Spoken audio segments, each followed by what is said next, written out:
ဝကတံယတာကိစ္စဝတ်အကိတုတ်တံကိုအခြေခံ၍ဖျားပေးသောမိငိမ့်နေတရားဒေသနာဖြစ်ပါတယ်အခါတစ်ပါးမှာသံဃာတော်အပေါင်းတို့နည်းနည်းစောစောကတပိတ်သင်္ကန်းကိုပြင်ကြ၍တာဝိဋ္ဌိမြို့အတွင်းကိုဆွမ်းခံလှည့်လည်ကြတဲ့အခါသံဃာတော်များဆွမ်းခံလှည့်လည်ကြရင်းဖြင့်တာဝိဋ္ဌိပြည်၌ဆွမ်းခံလှည့်လည်ရန်အချိန်စောနေသေးပါတယ်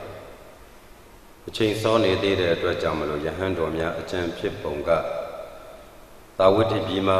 ဆွမ်းခံလှည့်လည်ဖို့အချိန်စောသေးတယ်ငါတို့အားဤသာသနာပြင်ပအယူရှိကုန်သောပရပိုက်တို့၏အယံတို့ချင်းကပ်ကြရလျင်ကောင်းပေလိမ့်မယ်လို့သံဃာတော်များအကြံဖြစ်ပါတယ်အဲဒီနောက်မှာယဟန်တော်များသည်သာသနာပြင်ပအယူရှိကြကုန်သောပရပိုက်တို့၏အယံတို့ချင်းကပ်ကြပြီးတော့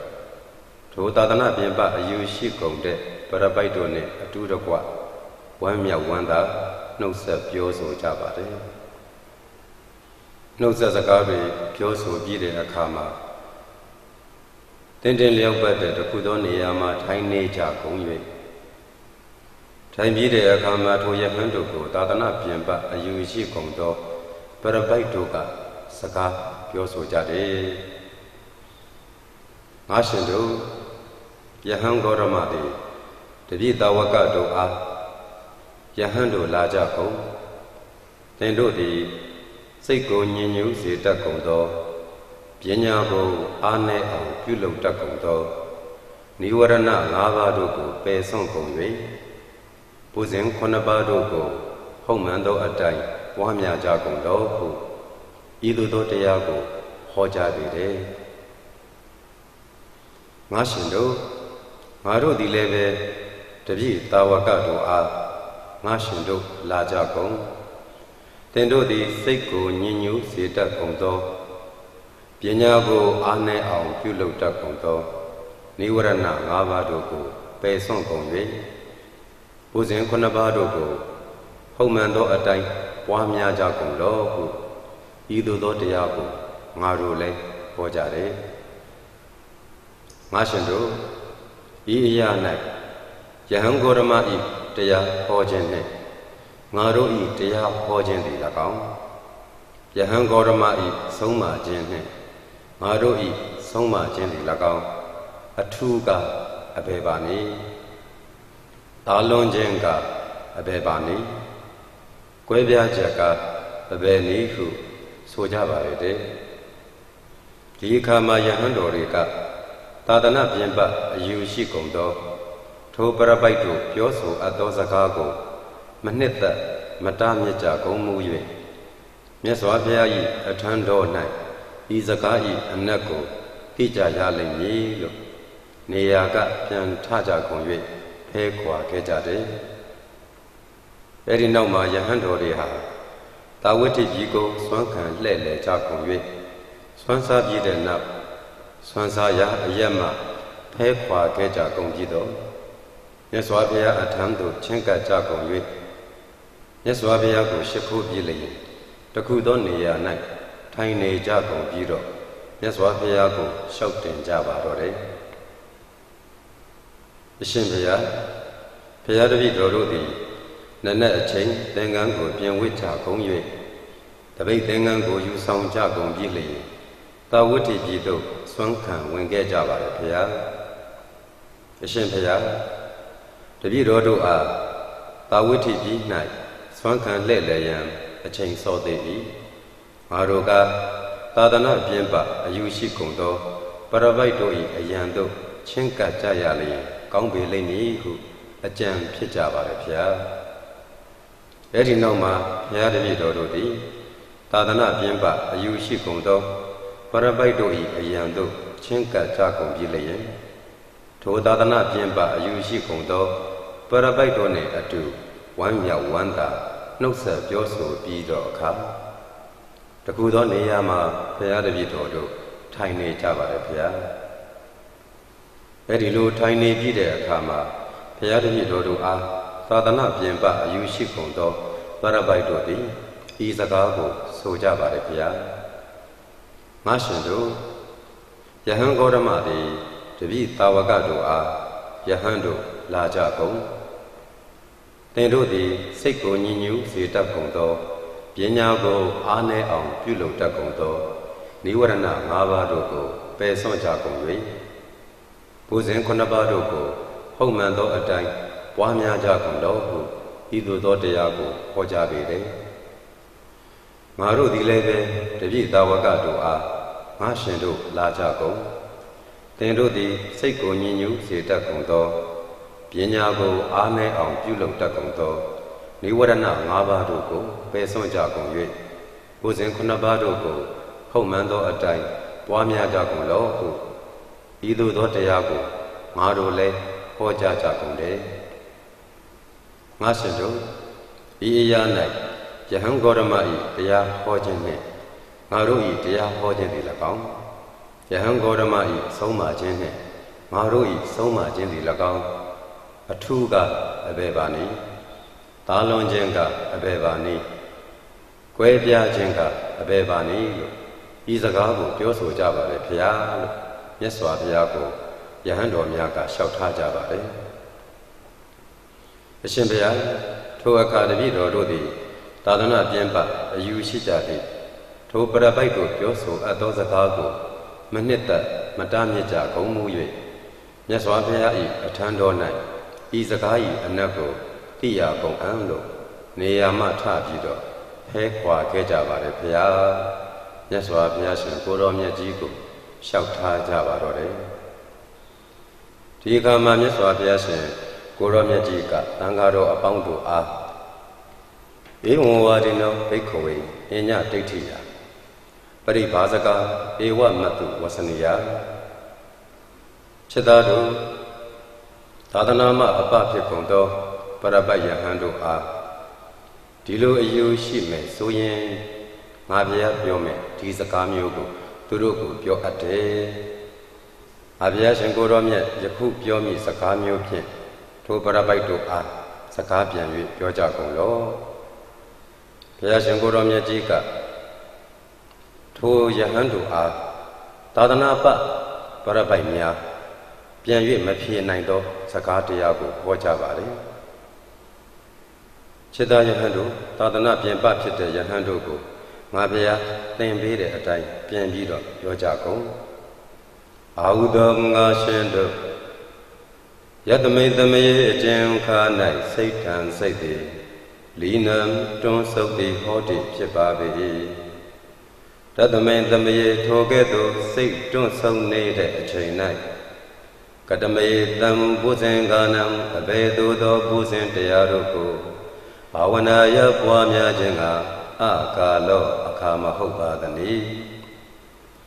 ကတမေတံဘုဇင်္ဂနံအဘေသို့သောဘုဇင်တို့ကိုတတမိန်တမယေထိုကဲ့သို့စိတ်တွန်းဆုံနေတဲ့အခါ၌ဘာဝနာရပွားများခြင်းကကာလောအခါဖြစ်ပါပေသနည်းခြေသားယဟန်တို့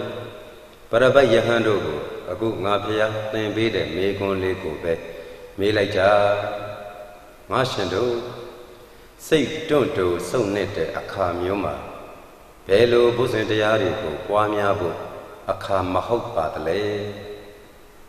အဘယ်ဘုဇင်တရားတို့ကိုပွားများဖို့ရာအတွက်အခါဟုတ်ပါသနည်းလို့အဲ့ဒီလိုမျိုးမေးပါနောက်တစ်ပတ်အကျဉ်းခါ၌စိတ်သည်ပြန့်လွင်တတ်ပေ၏ထိုကဲ့သို့စိတ်ပြန့်လွင်သောအခါ၌အဘယ်ဘုဇင်တို့ကိုပွားများဖို့အခါမဟုတ်ပါသနည်းအဘယ်ဘုဇင်တို့ကိုပွားများဖို့အခါဟုတ်ပါသနည်းဒီမေးခွန်းကိုလည်းမေးပါလို့ဘုရားရှင်ကိုတော်မြတ်မိန့်ကြားပါတယ်အာဟုသောငါရှင်တို့ယတမိန်သမယေအကျဉ်ခါ၌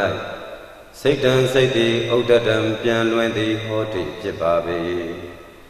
တတမိန်သမယေထိုကဲ့သို့စိတ်ပြန်လွင်တဲ့အခါ၌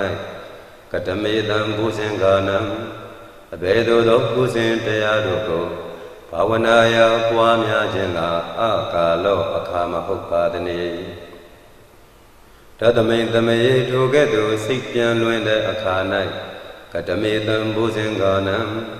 Abedo Buzen Tearugo Awanaya Kwamya Jenga Kalo Akapi Babidani Mavia Tenjapito Ime Kungota Mejaba Yasan Kudomyaji Yahando Myaku Timbibari Parabainyaga Biosodaga Seiko Ninu Zete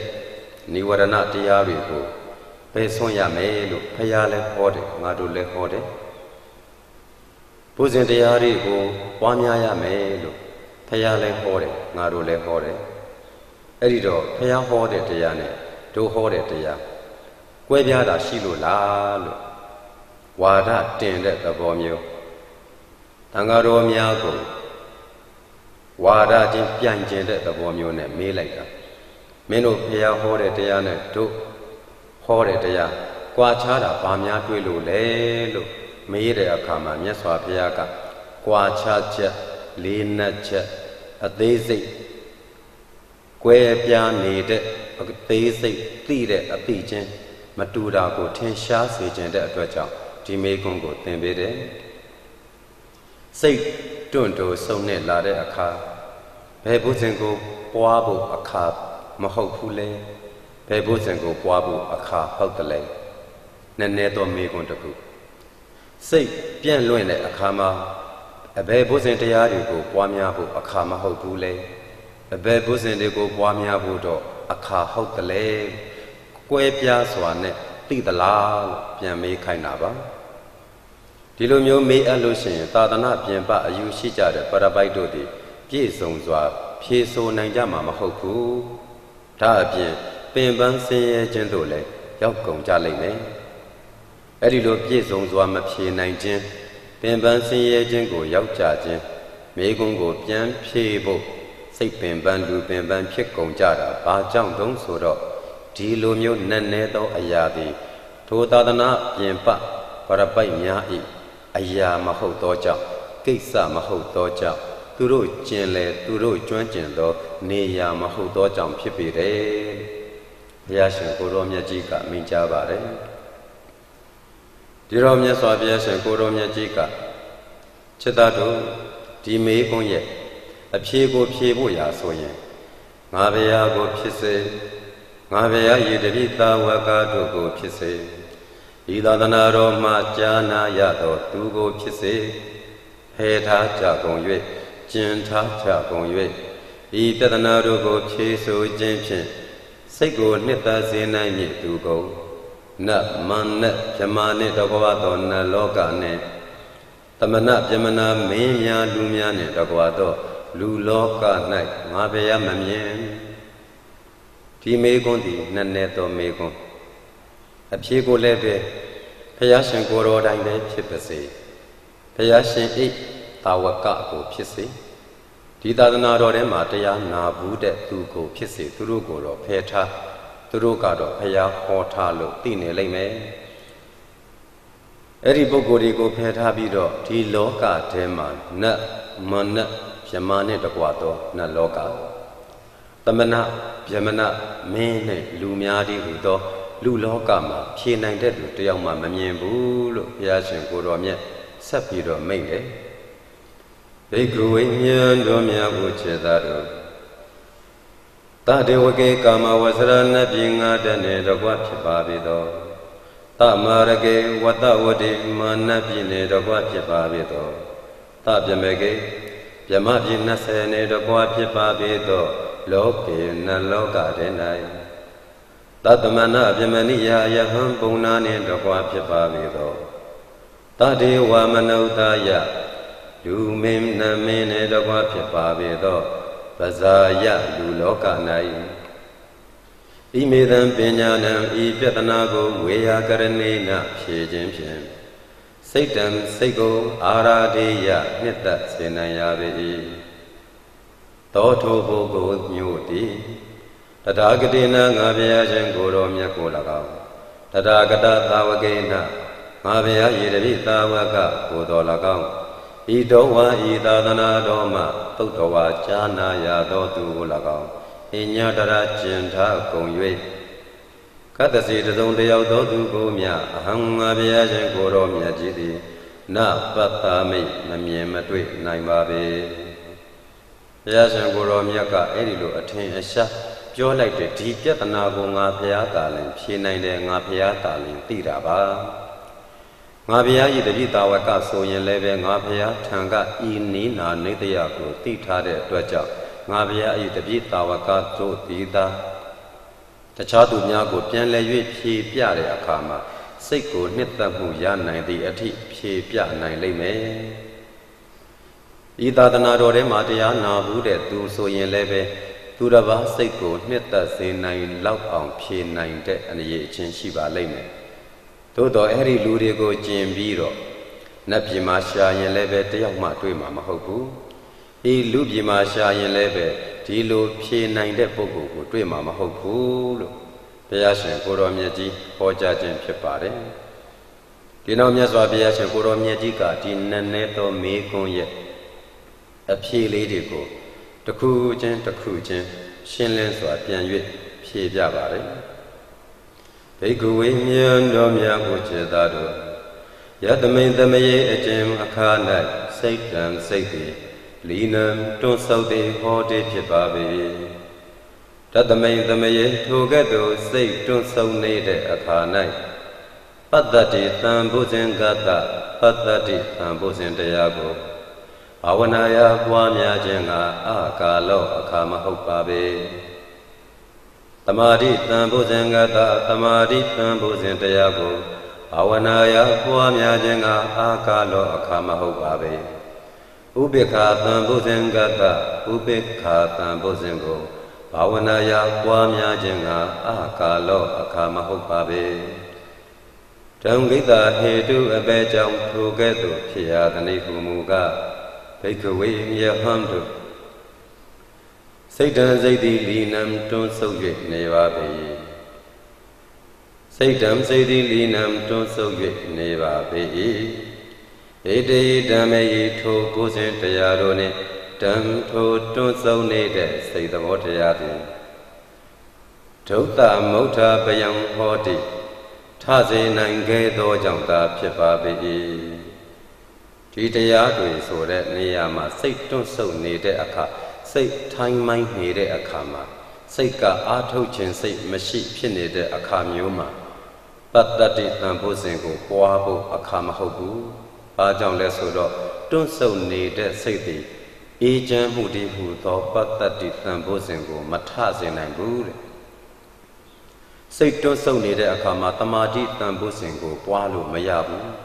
Tamadi ya don't apelo Mayabu. Bajan lesodo, don't so needed say time mine needed say ka. Tamadigo, Taze Boya, address Mapin Nangu. Say don't so needed a kama, Ubeka Tambozin, and ye amia shujin, so that the water yago. Boabilu Mayabu, Bajan lesodo, don't so needed to say the water yadi. And ye amia shujin dihudo, Ubeka Tambozin go, Taze Nange do Jambe, Ditaya Tombago. Don't so needed say Lina Sita dihudo, don't so needed say Tazi Nange do Jam Pite, Lupiashin Kuromiaji, Akama Hoto, Boalo Mapito, Busentayamiago Hobare. They are autote so then Yama, Luriga, Amiera, Sita, Tachuanita Mahoku. Time I needed so that Akari Shide. Nana Sosoi, Tabido, Tea Atoyadado. Tamen Sabi Gaza, Swan Sabi Gaza, Tea Ato Yada Mudo. Yin Nelon Aji Dware a chain, Tea Ato Yada Mudo. Lu Amiasu address Chitata, Adi a chema, Seka, don't soak it.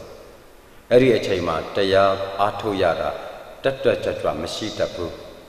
The chain yogo, Satan say the Linan, don't soak the hoti P. Say, don't soak near the Galalo Kobare. Edido say don't so time my need a Kala Muma, but that is Tambuzandi Hudo, go e ajamu, say e ajamu go pisse that, but that is Tambuzingo, Boabilu Mayabu. Bajan leso don't so need a seka, Adi ajamu go pilla on, don't amabin and lobe.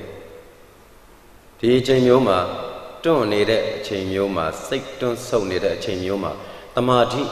လည်းမရနိုင်ဘူးတမာတိတန်ဖိုးစဉ်ကိုစိတ်တွန့်ဆုတ်နေမှုကပြန်ပြီးတော့ထကြွလာအောင်လုပ်လို့မရတဲ့အတွက်ကြောင့်လို့မြတ်စွာဘုရားအက္ခိတုတ်တံမှာအထင်ရှားဟောထားပါတယ်စိတ်တွန့်ဆုတ်နေတဲ့အချိန်မျိုးမှာဥပိ္ပခာတန်ဖိုးစဉ်ချစ်ချင်းမပါမုန်းခြင်းမပါမမောခြင်းမပါနှလုံးမသားရခြင်းမပါဘဲနဲ့အညီအမျှရှုဖို့ဆိုတဲ့ဥပိ္ပခာတန်ဖိုးစဉ်လည်းမရနိုင်ဘူးမဖြစ်နိုင်ဘူးဘာကြောင့်လဲအဲ့ဒီတွန့်ဆုတ်နေတဲ့စိတ်ကအညီအမျှရှုတာကိုအာမပေးလို့ပဲလို့ဘုရားရှင်ကိုတော်မြတ်အထင်အရှားဟောထားပါတယ်ဘိက္ခဝေဉာဏ်တော်များကိုခြေသားတို့စိတ်တံစိတ်သည်လီနံတွန့်ဆုတ်၍နေပါ၏တံထိုတွန့်ဆုတ်နေသောစိတ်သည်ဣတိဟိဓမ္မေဟိဤသုံးပါးသောတရားတို့ကိုဒုက္ခမုဋ္ဌပယံထစေနိုင်ခဲ့သည်ဟောတိဖြစ်ပါ၏ဘုရားရှင်ကိုတော်မြတ်ကအဲ့ဒီလိုဟောကြားပြီးတဲ့အခါမှာဥပမာတစ်ခုပေးတယ်ယဟန်တို့ဥပမာအားဖြင့်တော်ကားယောက်ျားတစ်ယောက်သည်အနှဲငယ်သောမီးကိုတောက်စေလိုတယ်ထိုယောက်ျားသည်ထိုမီးထဲမှာမီးတောက်ခြင်းတဲ့ဆိုပြီးတော့မျက်စိုတွေကိုထည့်တယ်နွားချေအစိုတွေကိုထည့်ပါတယ်ထင်းအစိုတွေကိုထည့်ပါတယ်မီးတောက်ကလေးနည်းနည်းလေးဖြစ်နေတာကိုမီးသေးတော့မလို့ဖြစ်တာကိုမီးလေးပြန်တောက်စေခြင်းလို့မီးစာထည့်တဲ့နေရာမှာမျက်အစိုတွေနွားချေအစိုတွေထင်းအစိုတွေထည့်မိတယ်လေမှုတ်ပေးပြန်တော့လဲရေပါတဲ့လေကိုမှုတ်ပေးပါတယ်မြေမှုန့်ဖြင့်လည်းပဲကျဲဖြန့်ပစ်လိုက်ပါတယ်ထိုယောက်ျားသည်အနှဲငယ်သောမီးကိုတောက်စေနိုင်ရအံ့လောမြတ်စွာဘုရားရှင်ကိုတော်မြတ်ကြီးကယဟန်တော်များကိုမေးတော်မူပါတယ်ဒီတော့ယဟန်တော်များကအရှင်ဘုရားမတောက်စေနိုင်ပါဘူးဘုရားလို့ပြန်လည်၍ဖြေကြမီးတောက်ကိုလိုလားတဲ့ယောက်ျားဥပမာအတိုင်းပဲဘုရားရှင်ကိုတော်မြတ်ကြီးကဘိက္ခဝေဉာဏ်တော်များကိုခြေသားတို့ဧဝမေဝကောဤကဲ့သို့သောဥပမာအတိုင်းကားလျင်ယသမေတမယေအကျဉ်ခါ၌စိတ်တံစိတ်သည်လီနံတွန့်ဆုတ်သည်ဟောသည်ဖြစ်ပါ၏ရသမေတမယေထိုအခါမျိုး၌ဝါစိတ်တွန့်ဆုတ်နေသောအခါမျိုး၌ပတ္တတိတံဘုဇင်ကတ္တပတ္တတိတံဘုဇင်ကိုအဝနဟယပွားများခြင်းကအာကာလောအခါမဟုတ်ပါပေတမာတိတံဘုဇင်ကတ္တတမာတိတံဘုဇင်တရားကိုဘာဝနာယပွားများခြင်းကအာကာလောအခါမဟုတ်ပါပေဥပိ္ပခာတံဘုဇင်ကတ္တဥပိ္ပခာတံဘုဇင်ကိုဘာဝနာယပွားများခြင်းကအာကာလောအခါမဟုတ်ပါပေတံကိတ္တသေတုအဘေကြောင့်ဤဟူမူကားဘိက္ခဝေယဟန်တို့စိတ်တံစိတ်သည်လီနံတွန့်ဆုတ်၍နေပါ၏တံထိုတွန့်ဆုတ်တတ်တဲ့စိတ်သဘောမျိုးသည်ဧတေဟိတံမေဟိဤသုံးပါးသောတရားတို့ကိုဂௌတမௌထာပယံထစေနိုင်ခဲ့သည်ဟောတိဖြစ်ပါ၏ဘုရားရှင်ကိုတော်မြတ်ကြီးအဲ့ဒီလိုပဲမိကိုထိုးပေးတယ်မိတောက်ခြင်းပါတယ်မိလေးတောက်လာလိုပါတယ်လို့ဆိုပြီးတော့ထိုးတဲ့မိစာတွေကမိစာအစိုးတွေဖြစ်နေတယ်မိစာအစိုးတွေထဲမှာတော့မိဘလို့တောက်နိုင်မလဲတဲ့ဒီအတိုင်းပဲစိတ်ကတွန့်ဆုတ်နေတဲ့အခါမျိုးမှာသူကနေပြီးတော့ထကြွလာစေဖို့နှိုးကြလာစေဖို့လုပ်ပေးရမယ်တရားကပတ္တတိငြိမ်အေးမှုနဲ့ဥပိ္ပခာတိဟူသောချစ်ချင်းမုန်းခြင်းမပါတီးတီးငြိမ်ငြိမ်နဲ့အလဲအလတ်ပဲရှုနေမဲ့သဘောတရားတွေကိုထိုင်းမိုင်းတဲ့စိတ်နဲ့ထောက်တောက်လောက်အောင်လုပ်လို့မရဘူးတဲ့။အားကြောင့်လည်းဆိုတော့ထိုင်းမိုင်းနေတဲ့စိတ်ကြီးကိုယ်တိုင်ကိုယ်ကအလိုလိုမှအားနေနေတဲ့အထဲမှာမှထကြွနိုးကြလာအောင်လုပ်ရမယ့်အရာတွေကလည်း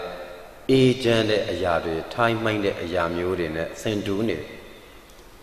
နည်းနည်းလေးပဲရှိတဲ့မီးတောက်တဲ့ကိုအစိုးတွေပြစ်ထစ်လိုက်တော့မီးကမတောက်ခွင့်နဲ့ငြိမ်းသွားတယ်လို့စိတ်ကမှအာယုံမကြလို့စိတ်ကမှမထက်သန်နေတဲ့နေရာမှာတီးကြည်အောင်လုပ်ပါငြိမ်းအေးအောင်လုပ်ပါဆိုတော့လုပ်လို့မရ လဲအလတ်ပဲရှုတဲ့အနေအထားမျိုးရအောင်ကြိုးစားစမ်းဆိုတော့လဲလုံးလို့မရဘူးဖြစ်သွားတယ်လို့ဘုရားရှင်ကိုတော်မြတ်ကြီးအခိတုတ်တံမှာအထင်ရှားဟောထားပါတယ်ဒီတော့ဒီလိုတွန့်ဆုတ်နေတဲ့ကာလမျိုးမှာဘယ်တရားကိုတော့အားထုတ်မလဲဘိက္ခုယမြတ်တော်မြတ်ကိုခြေသာတို့ယတမင်တမယေအကျဉ်ခါ၌စိတ်တန်စိတ်သည်လီနံတွန့်ဆုတ်သည်ဟောတိဖြစ်ပါပေ၏တတမိန်တမယေထိုကဲ့သို့စိတ်တွန့်ဆုတ်နေတဲ့အခါ၌ဓမ္မဝိဇယသံဘုဇင်ကတ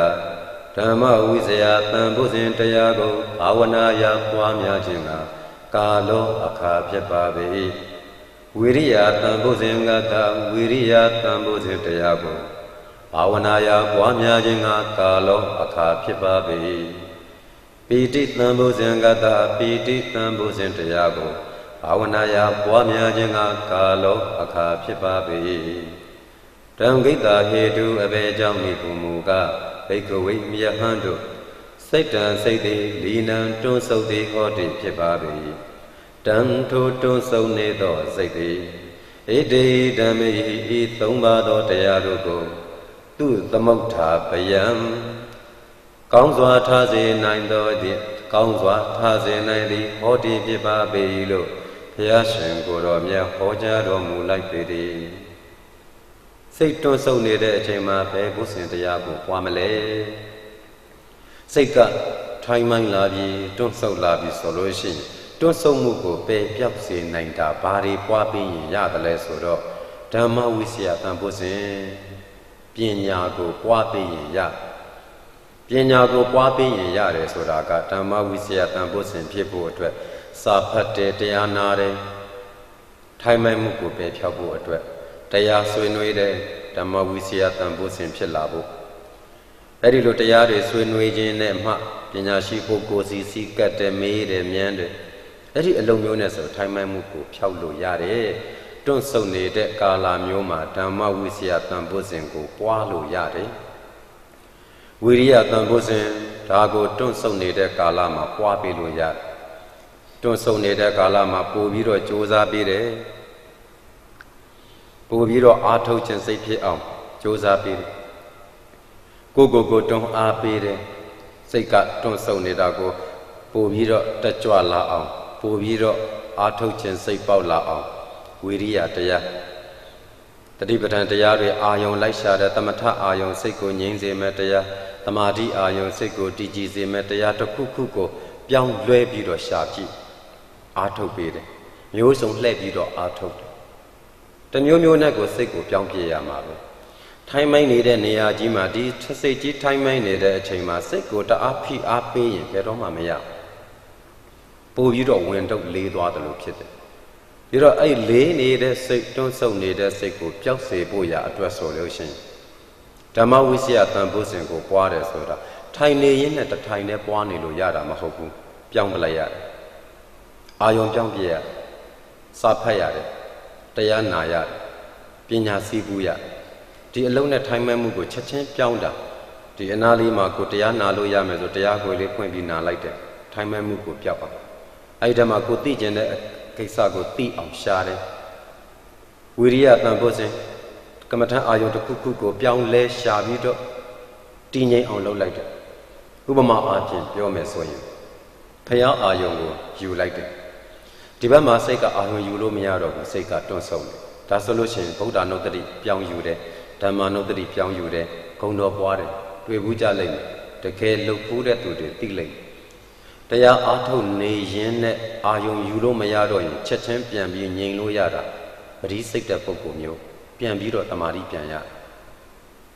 ပြန်ပြီးတော့အားထုတ်တာတမာတိရဲ့အာယုံတစ်ခုခုကိုပြန်ယူလိုက်တာတွန့်ဆုတ်တဲ့စိတ်ပျောက်သွားလိမ့်အဲ့ချိန်မှာပီတိတံဘုဇင်ကိုယူလို့ရပီတိတံဘုဇင်ကိုပွားတယ်ဆိုတာဗုဒ္ဓနုတ္တိပြန်ပွားပြီးဘုရားအာယုံယူတယ်ဓမ္မနုတ္တိပွားပြီးတရားအာယုံပြန်ယူတယ်တရားဂုဏ်တော်တွေကိုပွား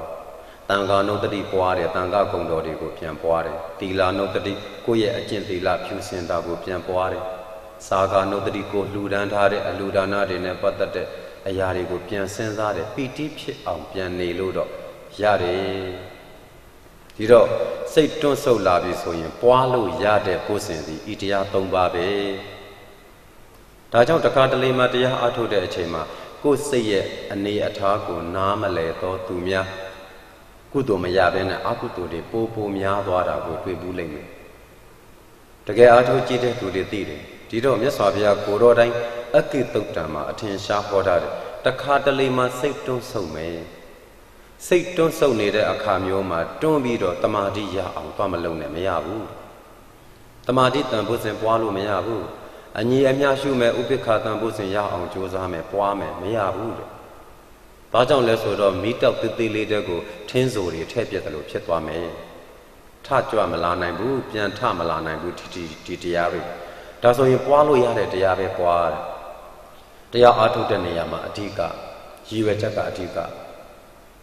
ဒီမိနစ်နဲ့ဒီမိနစ်ကြာမိနစ်30ကာလအတွင်းမှာအကုသိုလ်ကင်းစင်သောစိတ်နဲ့နေမယ်ဆိုရင်ဘာလုပ်လို့ရတယ်အဓိကဘာလဲဒီစိတ်ဖြူစင်နေဖို့ဒီစိတ်ဖြူစင်နေအောင်စေးကြောနေတာဒါကြောင့်မလို့လေဖရာတပည့်ဖရာတာဝကတို့ကိုအကုသိုလ်စိတ်မဖြစ်အောင်ကိလေသာစိတ်ကိုလောင်မြိုက်စေတတ်တဲ့ဝီရိယတရားတွေရှိနေကြတယ်ကိလေသာဆိုဘယ်ကိလေသာမှမဖြစ်အောင်ဤမျိုးစုံနဲ့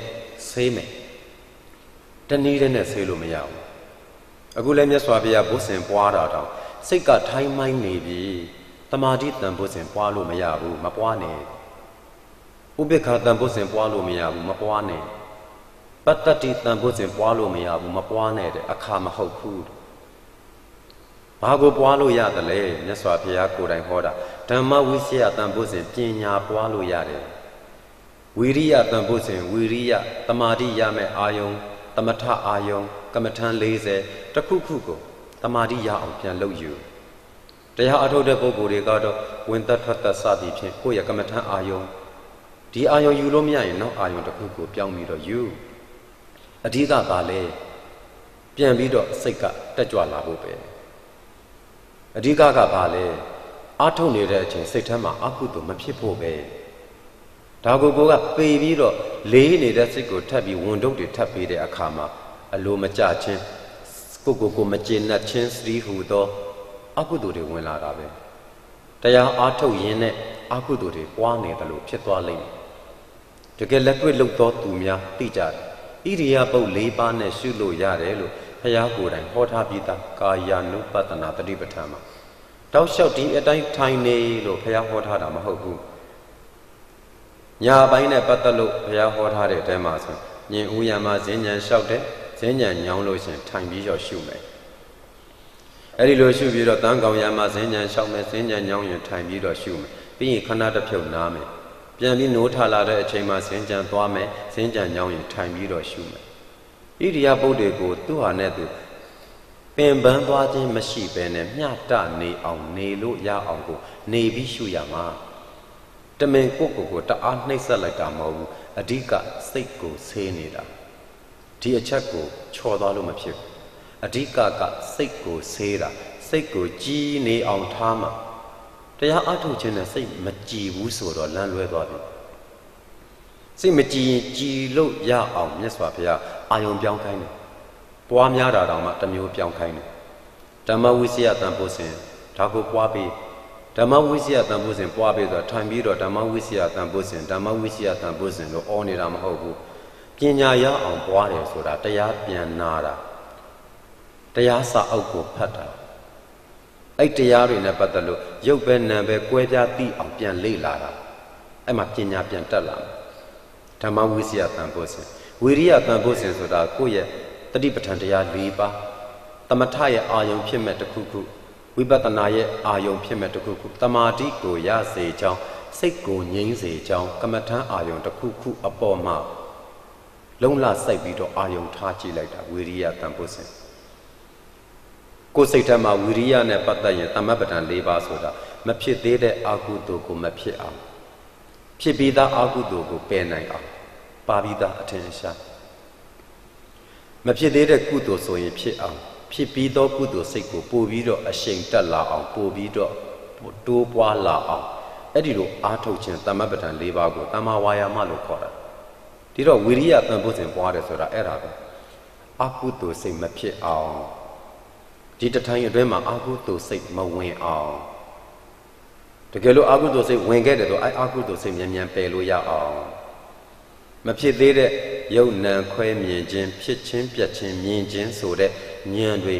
ကုသိုလ်တရားတွေမပေါ်သေးရင်ပေါ်အောင်ပေါ်ပြီးပြီဆိုလို့ရှိရင်လည်းအဲ့ဒါဆက်ပြီးတော့မြဲနေအောင်ဒီထက်ပိုပြီးတော့ပွားလာအောင်ကြိမ်ဖန်များစွာလှုပ်တာကိုဝီရိယစိုက်တယ်ဆိုတော့စိတ်တွန့်ဆုတ်သွားလို့ရှိရင်အဲ့ဒီလိုအာယုံထားပြီးဝီရိယစိုက်ပြီးလို့ရမယ်ချစ်ချင်းဝင်မလာအောင်မုန်းချင်းဝင်မလာအောင်အကုသိုလ်တွေဝင်မလာအောင်လောဘတွေဒေါသတွေမောဟမာနဝင်လာမဲ့အရာပဲဒါတွေမဝင်အောင်အာထုတ်နေလို့ရတယ်ဒီလိုအာထုတ်တဲ့နေရာမှာစိတ်ကိုအာယုံစိုက်ထားပြီးတော့ကိုယ်စိတ်မှာဘယ်လိုစိတ်ဝင်လာပြီလဲတတိထားပြီးတော့အဓိကရှိနေရမှာတည်ကြည်နေတဲ့စိတ်ရှိနေရမှာငြိမ်နေတဲ့စိတ်ရှိရမှာပေါ့အကုသိုလ်မရှိတဲ့စိတ်ဥပမာအပြင်တတ္ထာစိတ်ကလေးဖရာကိုယုံကြည်ပါတယ်တရားကိုယုံကြည်ပါတယ်ဆိုတဲ့စိတ်ကလေးပြန်ယူပြီးတော့အကုသိုလ်ဖယ်ထုတ်ဒီလိုလုပ်တော့ပီတိတန်ဖို့စဉ်ပွားလို့ရတယ်စိတ်တွန်းဆုတ်တဲ့အချိန်မှာပီတိတန်ဖို့စဉ်ပွားတယ်ဆိုတာပီတိဖြစ်စေရာအကြောင်းတွေကမြတ်စွာဘုရားဒီမဟာဝက္ကသံယုံမှာပဲဟောထားပြီးသားတရားတော်ထဲမှာပီတိတန်ဖို့စဉ်ကိုဖြစ်စေမဲ့အကြောင်းတရားကဗုဒ္ဓနုတ္တိဓမ္မနုတ္တိစတဲ့ဂုဏ်တော်တွေပြန်ပွားတယ်ကိုယ့်ရဲ့သီလတွေကိုပြန်ပွားတယ်ဓမ္မကျင့်နှံ့မှုရမယ်တောက်လျှောက်တမာတိရတဲ့သူတွေအတွက်ပြောတာမဟုတ်ဘူးစိတ်ဆိုတာအမြဲတမ်းတမာတိမရဘူးပြောင်းလဲဖောက်ပြန်နေတဲ့အနေအထားမှာအဆင်ပြေတယ်လို့စိတ်ကိုပြောင်းလဲပြီးတော့အကုသိုလ်ဆေးနိုင်ရမယ်အခုဒါကြောင့်မလို့မြတ်စွာဘုရားစိတ်ဒီလိုတွန့်ဆုတ်နေတဲ့အချိန်မှာပွားလို့ရတာဓမ္မဝိစီယတန်ဖို့စဉ်ပညာဝိရိယတန်ဖို့စဉ်ဝိရိယစိုက်တာပိဋိတန်ဖို့စဉ်ကျေနပ်မှုနှစ်သက်မှုတန်ဖို့စဉ်ကိုပွားလို့ရတယ်တဲ့အဲ့ဒါကိုဘုရားရှင်ကိုရောမြတ်ကဥပမာအားဖြင့်ပြန်လည်ပြီးတော့ဟောပြယဟန်တို့ဥပမာအားဖြင့်တော်ကားယောက်ျားသည်အနှဲငယ်သောမီးကိုတောက်စေလိုတယ်ထိုယောက်ျားသည်ထိုမီးထဲမှာမြက်6တို့ကို၎င်းနွားချေး6တို့ကို၎င်းထင်း6တို့ကို၎င်းထည့်တယ်ဒီလိုထည့်တဲ့အခါမှာကတွင်လေကိုလည်းမှုတ်ပေးတယ်မြေမှုန့်ဖြင့်လည်းမကျဲဖြန့်ဘူးဤယောက်ျားသည်အနှဲငယ်သောမီးကိုတောက်စေနိုင်ရသည်မဟုတ်လောဒီလိုမေးတော့ယဟန်တော်များကအရှင်ဘုရားတောက်စေနိုင်ပါတယ်ဘုရားလို့ပြန်ပြီးတော့လျှောက်ကြပါတယ်ဒါကြောင့်မြတ်စွာဘုရားကလည်းယဟန်တို့အဲ့ဒီဥပမာအတိုင်းပဲဧကုဝေမြံတော်မြတ်ကိုခြေသာတို့ဧဝမေဝခောဤဥပမာအတိုင်းသာလျင်ယတမိတ်သမယေအကျဉ်အခါ၌စိတ်တံစိတ်သည်လီနံတွန့်ဆုတ်သည်ဟောတိဖြစ်ပါ၏ရတမိတ်သမယေထိုကဲ့သို့စိတ်တွန့်ဆုတ်တဲ့အခါမျိုး၌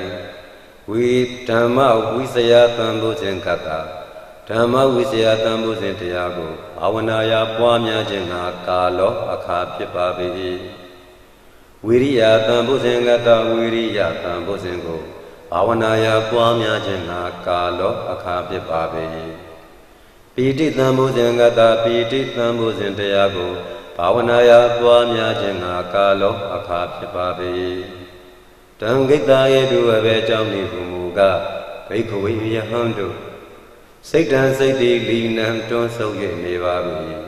တံထိုတွန်းဆုပ်သောစိတ်သည်ဧတေဟိဓမ္မေဟိဤသုံးပါးသောတရားတို့ကို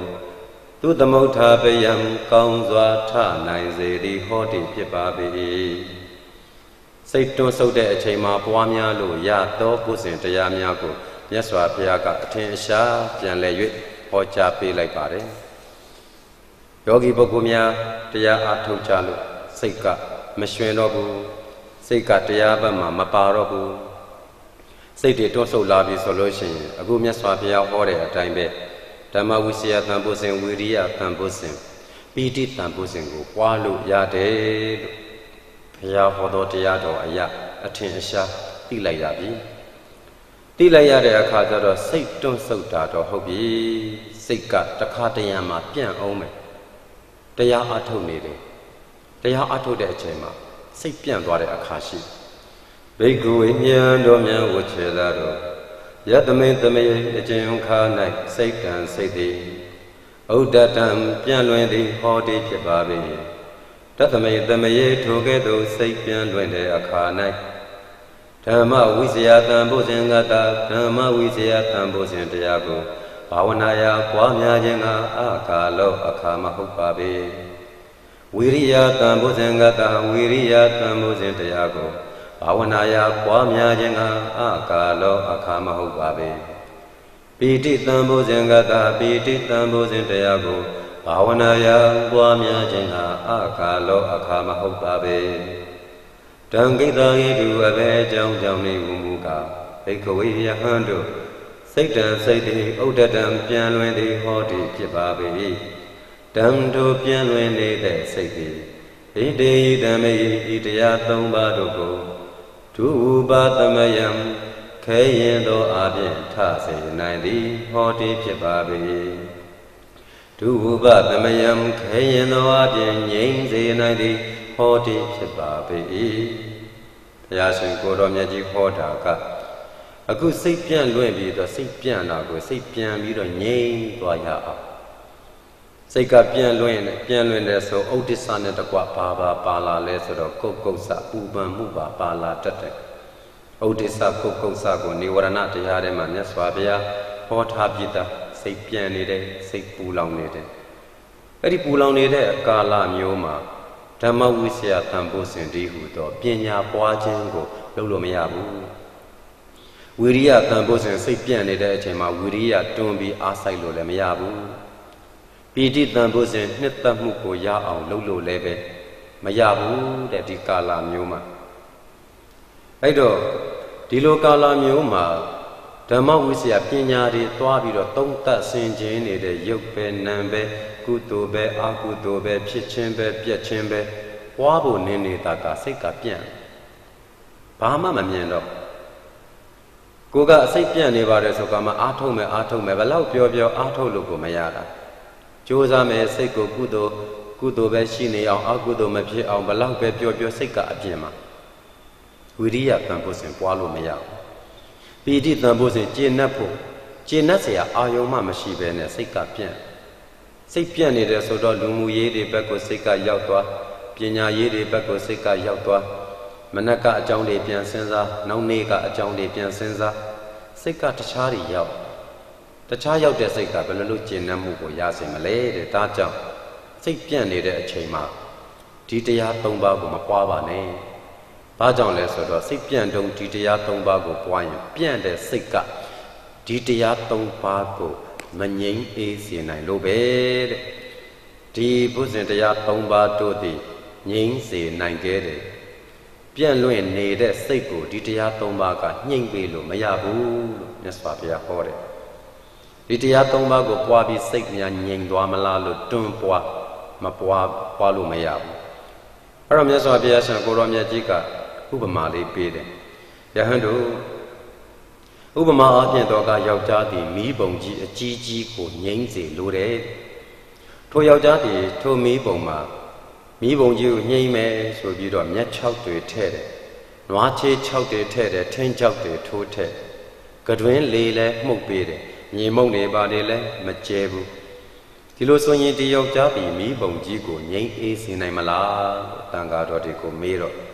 မြတ်စွာဘုရားဒီလိုမျိုးဆိုရင်တော့မငြိမ်းအေးစေနိုင်ပါဘူးဘုရားလို့ယဟန်တော်များကပြန်လျှောက်တော့ဘိက္ခဝေမြတ်တော်များဝခြေသားတို့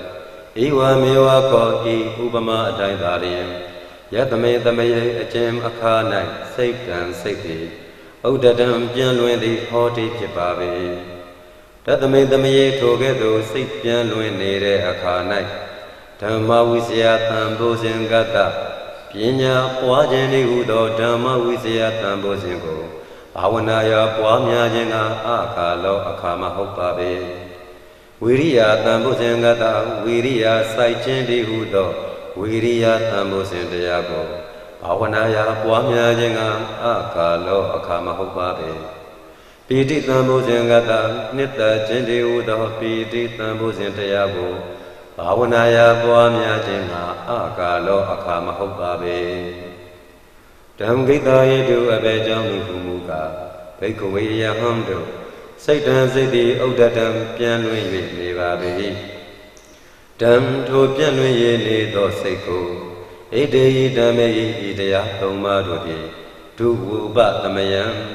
ငြိမ်းအေးနိုင်ခဲ့သည်ဟောတိဖြစ်ပါ၏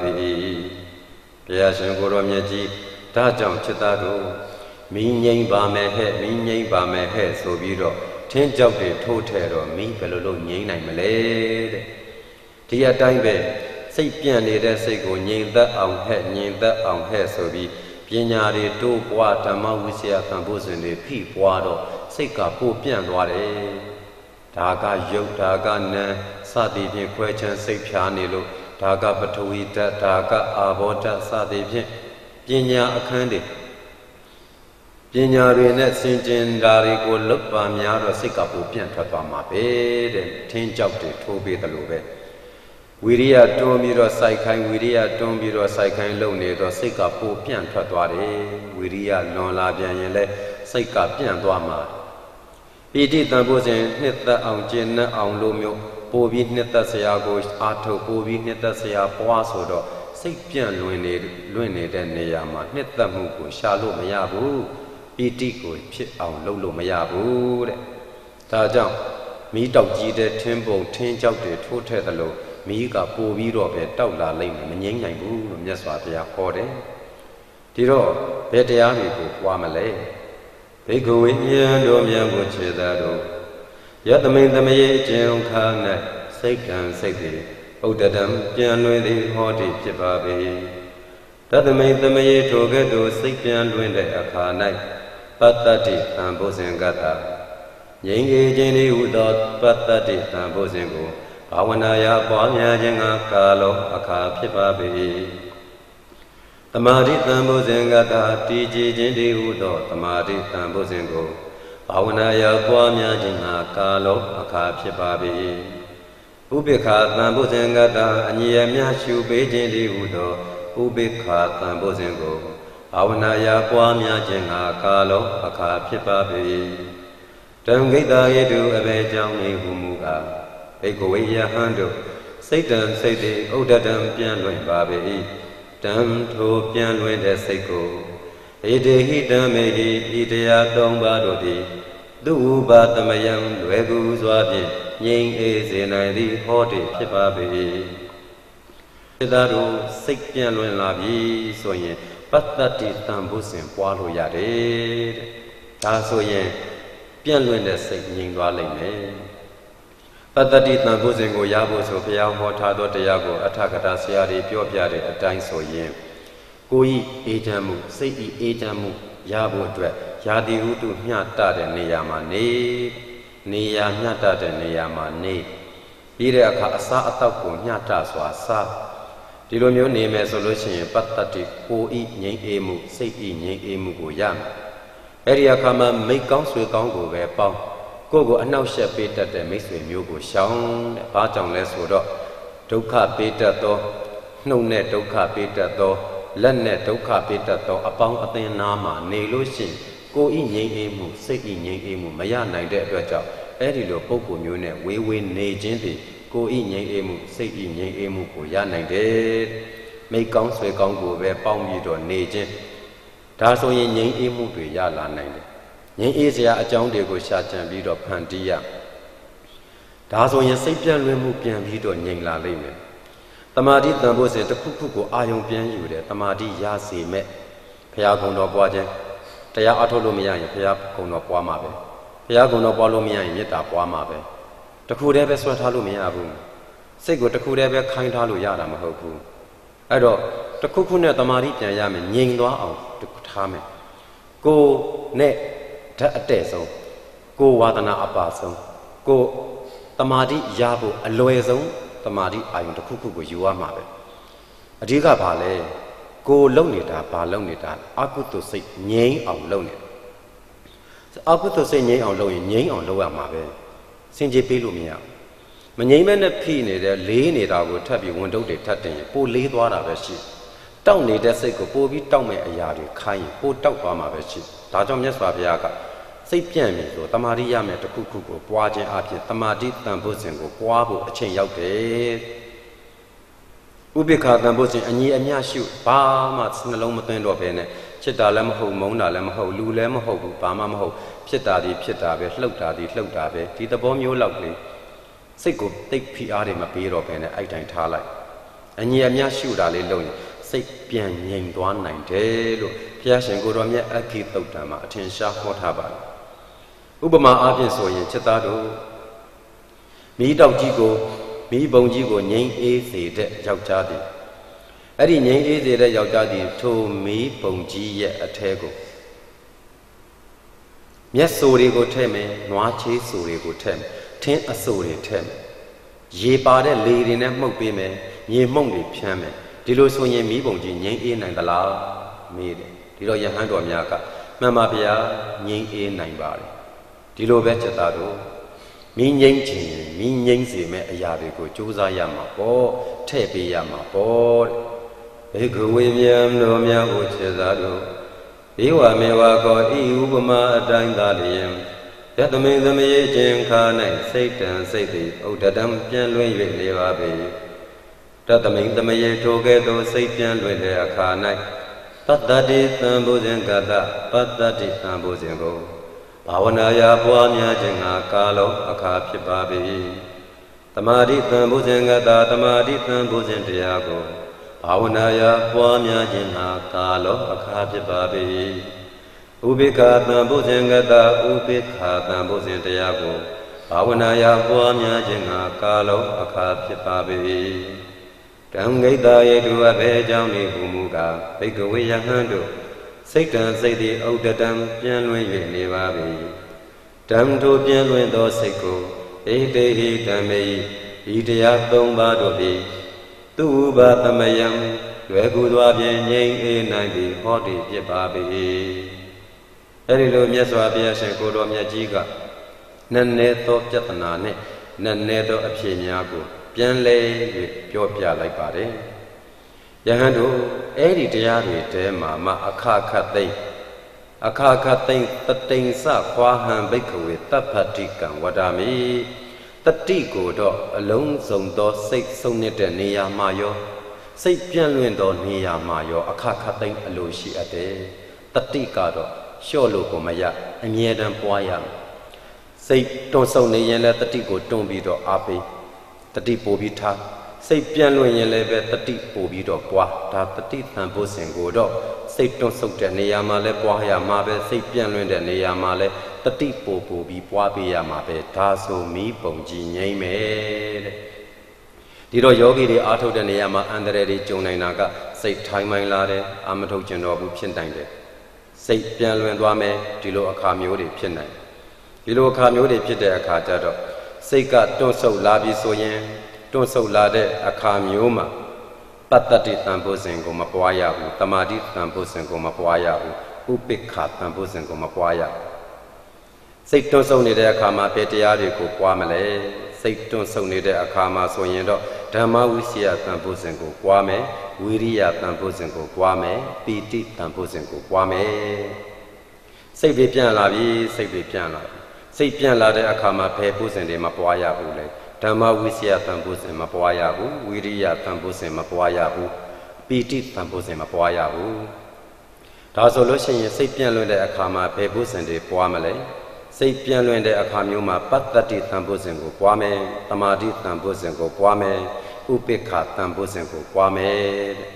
အပြန်အလှန်စိတ်တွန့်ဆုပ်တဲ့အခါနဲ့စိတ်ပြန့်လွင့်တဲ့အခါတို့သည်ပွားတဲ့တရားနဲ့မပွားတဲ့တရားတို့သည်အပြန်အလှန်ဖြစ်တယ်ဒီလိုမျိုးနေရာမှာနှစ်နေရာစလုံးမှာတတိတံဘုဇင်ကိုတော့အမြဲပွားပါကမိငြိမ့်နိုင်တယ်လို့ပြောကြရင်ဖြင့်ဖျားပေးသောမိငြိမ့်နည်းကိုဒီနေရာမှာပဲနေကုန်းချုပ်ပါတယ်